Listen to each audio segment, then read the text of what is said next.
ఇప్పుడు ఎట్టి పరిస్థితుల్లో అధికారం దక్కి తీరాలి. అందుకోసం అందొచ్చిన ఎలాంటి అవకాశాన్నైనా వదులుకునే సవాలే లేదు. సీట్లు ముఖ్యం, అంతకంటే సీఎం పీఠం లక్ష్యం. ఇదిప్పుడు టీడీపీ అధినేత చంద్రబాబు పరిస్థితి. అందుకనే ఇప్పుడు ఎవరు కమాన్ అన్నా వెళ్తున్నారు, గుసగుస అంటున్నారు. మొన్నటిదాకా జనసేన అధినేత పవన్ కళ్యాణ్తో మితిమీరిన దోస్తీ కట్టారు.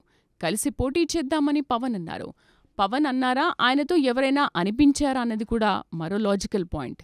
ఏదేమైనా చంద్రబాబుకు పవన్ దోస్తీ కుదిరింది. పొత్తు పెట్టుకుని జగన్మోహన్ రెడ్డిని ఇంటికి పంపుతామన్న కామెంట్ జనంలోకి బాగా వెళ్ళింది. ఇంతవరకు ఏపీ రాజకీయాలు బాగానే నడిచాయి.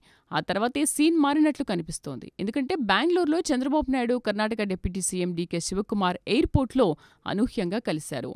మాట వరుసకు అనూహ్యంగా అంటున్నా వారు కలిసిన తీరు చూస్తే అంతా ప్లాన్ ప్రకారమే అన్నట్లుగా అర్థమవుతోంది.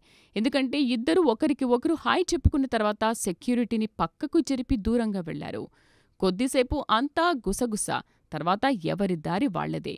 ఇదే ఇప్పుడు ఏపీ రాజకీయాల్లో హాట్ టాపిక్ అయింది. అంటే అధికారం కోసం చంద్రబాబు కాంగ్రెస్ పార్టీతో దోస్తీ కడతారన్న విషయం రాజకీయ వర్గాల్లో గుప్పుమంది. ఎందుకంటే ఇటు తెలంగాణలో కూడా తన శిష్యుడు రేవంత్ రెడ్డి సీఎంగా ఉన్నారు. ఇక్కడ కూడా కాంగ్రెస్ అధిష్టానం నుంచి కింది స్థాయి దాకా పావులు కదిపింది మాత్రం డీకేసారే. అంతేకాదు ఏపీ కాంగ్రెస్ పార్టీ అధ్యక్ష బాధ్యతలు షర్మిలాకిస్తారన్న వార్తలు విపరీతంగా వస్తున్నాయి. అంతా త్వరలోనే అంటూ కాంగ్రెస్ పెద్దలు సిగ్నల్స్ పంపారు. అంటే కాంగ్రెస్ పార్టీతో దోస్తీ కట్టి సొంత చెల్లితోనే సీఎం జగన్మోహన్ రెడ్డిని తిట్టించే ప్రయత్నం చంద్రబాబు చేస్తున్నారని అర్థమవుతోంది. అంతేకాదు బాబు, షర్మిల కలిస్తే జగన్ డిఫెన్స్లో పడ్డం ఖాయం. ఇదంతా ఎదురుదాడి పాలిటిక్స్. రాజకీయాల్లో ఈ వ్యవహారం కామన్ అనుకున్నా మరి పవన్ కళ్యాణ్ పరిస్థితి ఏంటన్నది $1000 ప్రశ్నగా మారుతోంది.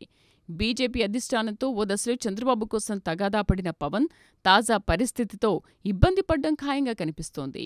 రాష్ట్రాన్ని అడ్డగోలుగా విభజించారంటూ కాంగ్రెస్ పార్టీ మీద మండిపడ్డ జనసేనాని ఇప్పుడు అదే పార్టీతో కలిసి వెళ్లడం జరిగే పని కాదు. ఇదే సమయంలో బీజేపీతో కలిసి రానున్న ఎన్నికల్లో ఏపీలో పోటీ చేసే పరిస్థితి అస్సల్లేదు. మొత్తానికి బాబుది సంకట పరిస్థితి, పవన్ కళ్యాణ్ది ఇరకాట పరిస్థితిగా మారింది.